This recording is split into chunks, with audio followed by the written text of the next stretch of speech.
used to be a journalist. I am coming from a media background. But I did not bear to watch any news or hear any news about more victims. It wasn't only family. It was our friends, classmates, neighbors. Every day, not every day, every hour, I hear names that I knew. My memories start fading away.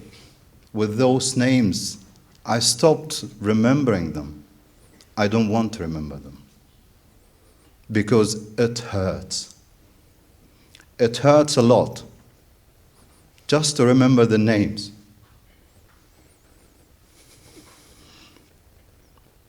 The memories. When I watched friends, doctors,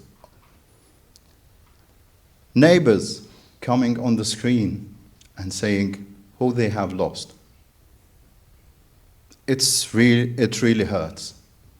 I'm sitting down here in front of the screen, helpless, with everyone here in this room. And this is only just a few. The majority couldn't come here. My grandmother, my mother's mother, is 90 years old. She's living in Gaza. She have moved South Gaza. Now 30 family members are living in one small apartment, one toilet. I asked them, how do you sleep? They said, some of us, they sleep in the road, some of us, they sleep in the grass, some of us, they sleep in the corridors, some of us sleep on the beds. And they have one bathroom or toilet in the house. And they said, my grandmother, because she's old and she's scared, she needs to go to toilet every 5 minutes. And there's lots of children in the house. I told them, what do you eat? What do you do? They said, when we go to the toilet, we flush the toilet once a day. Once a day they flush the toilet because there is no water, no food, no electricity, no gas. I told them, how do you eat?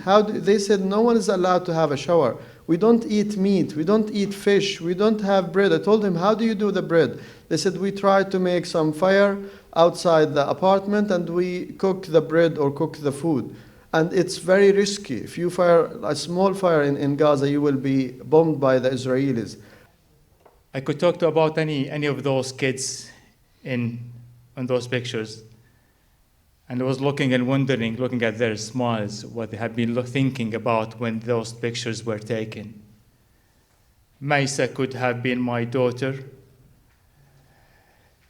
Ibrahim could have been my son.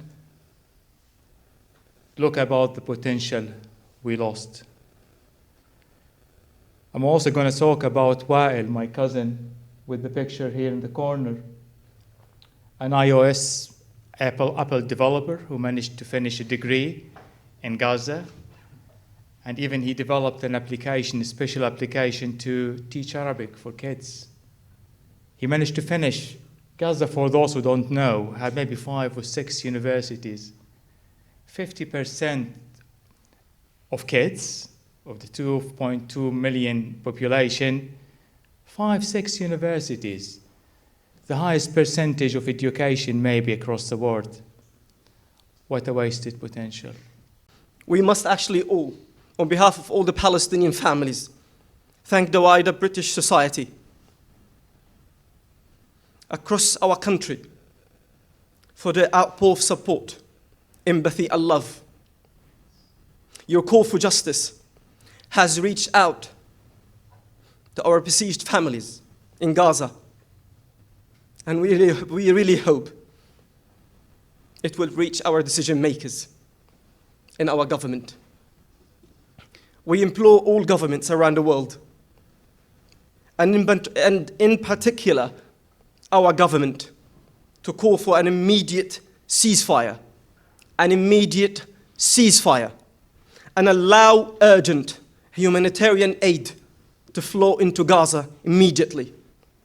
We also asked to evacuate our families who are still stuck in Gaza to come to safety in the UK, and also transfer injured Palestinian children in need of urgent treatment to the UK hospitals. This bloodshed must stop now.